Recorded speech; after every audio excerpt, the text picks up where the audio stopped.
Bienvenue sur Africa 24 dans cette nouvelle édition de l'Africa Tonight. Voici les titres de l'actualité.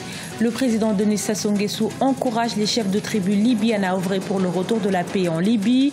Médiateur de l'Union africaine dans la crise qui sévit dans le pays, le chef de l'État congolais a présidé ce dimanche la réunion du Haut Conseil des villes et tribus libyennes. Semoule de manioc, huile de coco, riz local sont entre autres les produits transformés artisanalement que propose la boutique paysanne.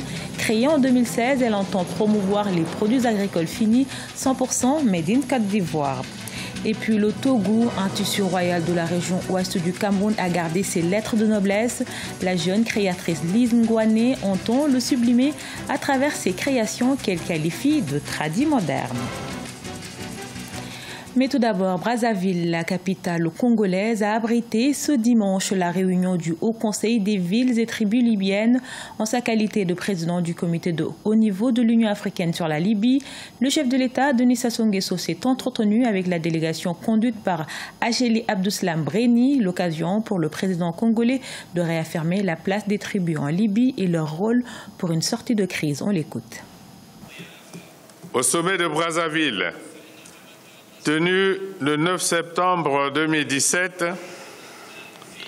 il a été retenu le lancement des échanges entre les comités de dialogue et la poursuite des pourparlers interlibyens. Une feuille de route avait été établie à cet effet. À n'en point douter, nos consultations nous ont davantage convaincus de l'importance des chefs de tribu que vous êtes. En tant qu'autorité morale, dépositaire de la sagesse traditionnelle, de nos échanges, il nous est apparu la nécessité de votre implication dans le processus de résolution de cette crise. En prison depuis 8 mois au Sénégal, le député maire de Dakar, Khalifa Sall, est désormais sur la sellette de la justice, soupçonné de détournement de deniers publics. Ses collègues ont levé ce samedi son immunité parlementaire, un vote à une large majorité contraire aux règles démocratiques selon une partie de l'opposition. Précision à Dakar de notre correspondant El Hadji Ndiaye. L'Assemblée nationale du Sénégal a levé l'immunité parlementaire de Khalifa Sall ce samedi 25 novembre. Après un long débat entre majorité et opposition parlementaire, c'est à 125 pour, 23 contre et aucune abstention que l'immunité du député maire de Dakar a été levée. Les députés du groupe des non-inscrits et ceux du groupe parlementaire Liberté et Démocratie qui soutiennent Khalifa Sall dénoncent un acharnement contre le député maire de Dakar. Le droit le plus élémentaire du député Khalifa Ababacar Sall n'a pas été respecté. Il n'a pas été entendu, il n'a pas de défenseur. C'est quelqu'un à qui on dit qu'il bénéficie d'une immunité et on le laisse encore en prison. Mais quand même, le plus dur, le plus craint de nos adversaires, le plus craint même de nos ennemis, ne mérite pas un tel sort. Ainsi, les députés de l'opposition contestent le rapport de la commission ad hoc chargée d'étudier la requête du procureur qui, saisissant l'Assemblée nationale, a demandé la levée de l'immunité parlementaire du député maire Khalifa Sall. L'opposition critique parce qu'elle est dans son rôle. Mais la commission ad hoc est une commission de 11 membres dans laquelle il y avait 3 membres de l'opposition. Et dans cette commission, nous travaillons dans le cadre du règlement intérieur qui est quand même la loi organique qui organise le Parlement. Et au-delà de ça, il y a aussi les aspects de la Constitution du Sénégal. Nous avons été en parfaite conformité avec la loi. Mais quand nous avons donné une lettre via le ministère de la Justice pour que Khalifa Sall nous reçoive ce jour-là, il a refusé de nous recevoir. Élu député en juillet 2017 pour le compte de la coalition Manko Tahaou Sénégal, dont il était la tête de liste nationale, Khalifa Sall est détenu à Rebeuss depuis le mois de mars 2017. Il est poursuivi pour des malversations présumées portant sur 1,8 milliard de francs CFA dans le cadre de la gestion de la caisse d'avance de la municipalité de la capitale. La levée de l'immunité de Khalifa Sall ouvrirait clairement la voie à un procès. Depuis la crise post-électorale de 2011, le FPI, Front populaire ivoirien, vit une crise sans précédent. D'un côté, Abdourahmane Sangaré qui réclame la légitimité du parti, de l'autre, Pascal Afingessa qui brandit sa légalité, se livre à une bataille pour le contrôle de la formation politique, une page que les jeunes des deux ailes du parti veulent désormais tourner afin de mieux préparer les élections de 2020. Reportage de notre correspondant Oliva Diakoton. La jeunesse du Front populaire ivoirien, El Abdourahmane Sangaré et Afingessa mènent désormais ensemble des actions pour l'unité au sein du parti. Ces jeunes ont tenu conjointement pour la première fois un meeting le 25 novembre 2017 à Yopougon, la plus peuplée des communes à Abidjan et fief du FPI. Ici, tous avaient un seul vœu, celui de la cohésion au sein du parti.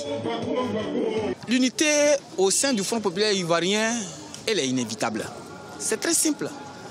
C'est-à-dire, c'est ensemble, on sera fort. Divisé, c'est Ouattara qui est fort. Et pendant 7 ans, cela nous a été démontré. Nous sommes, c'est vrai, des pro-Sangaré. Il y a aussi des pro-Afi parmi nous, c'est vrai. Mais le plus important, il faut qu'on accepte de se parler.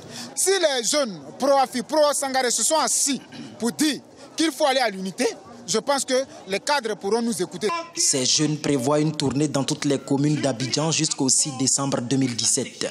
Ils iront ensuite à l'intérieur du pays pour prêcher aux militants du Front populaire ivoirien l'unité. Une meilleure stratégie selon eux pour mieux reconquérir le pouvoir en 2020. Après l'unité, la direction du parti unifié va s'asseoir et définir les stratégies de reconquête du pouvoir, de tracer les sillons. Et nous, là, comme des fatassins, nous ne pourrons que nous engager lorsqu'ils nous donneront un mot d'ordre. Depuis la perte du pouvoir en 2011 par Laurent Gbagbo, le FPI, son parti, traverse une crise sans précédent, laquelle s'est accentuée en 2014 avec désormais 2 camps, celui d'Abdourahmane Sangaré qui réclame la légitimité du parti et celui d'Afingessa qui brandit la légalité. Toujours en Côte d'Ivoire, transformer au moins 50% des produits ivoiriens à l'horizon 2020, c'est l'une des ambitions des autorités. Pour y parvenir, des initiatives comme la boutique paysanne ont été créées. Il s'agit d'un espace où sont promus et vendus des produits agricoles du terroir ivoirien issus de la transformation. Et pour la première fois, elles étaient ouvertes au public au cours du Sahara 2017, le salon de l'agriculture et des ressources animales, découverte avec notre correspondant Oliva Diakoton.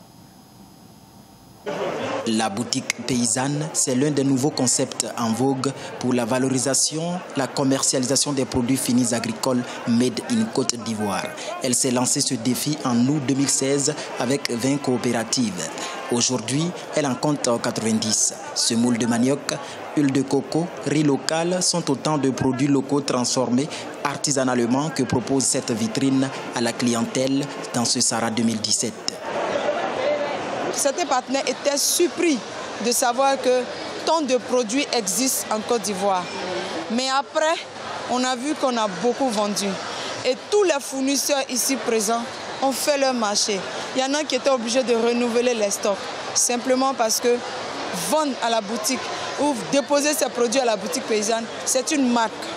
Puisque nous sommes accompagnés par un laboratoire qui fait la certification, qui fait le contrôle. Pour le Salon international de l'agriculture et des ressources animales de 2015, le monde agricole avait bénéficié d'un seul stand.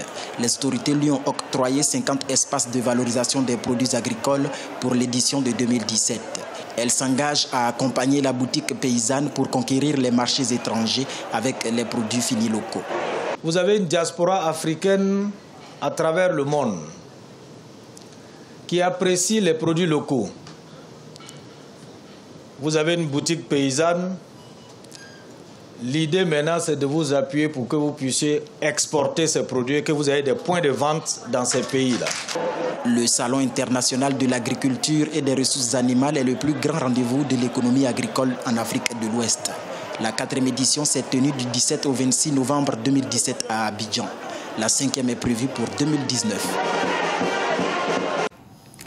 La mode tradi-moderne, une tendance depuis quelques années sur le continent. Au Cameroun, c'est la jeune créatrice Lise Ngouané qui a choisi le togu, un imprimé dur tiré de la tradition ancestrale dans la région de l'Ouest pour promouvoir la mode de son pays avec cette étoffe historique et symbolique découverte avec Idlet Mirabel Bissot. Promouvoir le tougou, une étoffe traditionnelle très ancienne de l'ouest du Cameroun, c'est l'un des objectifs de la jeune créatrice de mode Lise Ngwane à Boya au Cameroun. À 24 ans, elle est connue pour ses tenues confectionnées avec ce tissu traditionnel. Le tougou est un tissu coloré la plupart du temps en noir, couleur or et orange. La version d'origine, finement brodée avec ces couleurs, forme divers motifs audacieux au regard. Ce tissu nous représente en tant que Camerounais. Il est grand temps que nous commencions à consommer nos propres produits. C'est pourquoi la jeune génération, les célébrités et toutes les autres personnes commencent à valoriser le consommé local. Et cela fait notre fierté.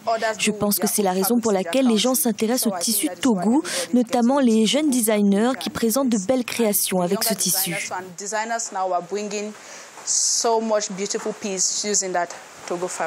Dans le passé, le tougou était réservé à la royauté et aux dignitaires. La technique de broderie de ce tissu a été transmise de génération en génération. De nos jours, les versions imprimées dans des usines sont vendues sur le marché. Il était si important pour un chef ou un prince de ne pas arborer les tenues ordinaires lors des cérémonies, alors il portait tougou uniquement lors des événements importants de notre communauté.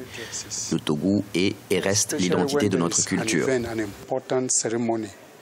La styliste Ngwane donne à ses créations à base de tougou un style moderne pour des clients à la recherche de tenues élégantes traditionnelles. Cet imprimé dur est également utilisé pour faire des accessoires et des souvenirs pour des touristes et des habitants. Le tissu est aussi populaire à l'extérieur du pays et ses motifs ont inspiré des collections à divers événements de mode internationaux au cours des dernières années. Ce journal a été réalisé par l'ensemble de la rédaction. Nous vous remercions pour votre fidélité. Dans un instant, une nouvelle édition de l'actualité sur Africa 24.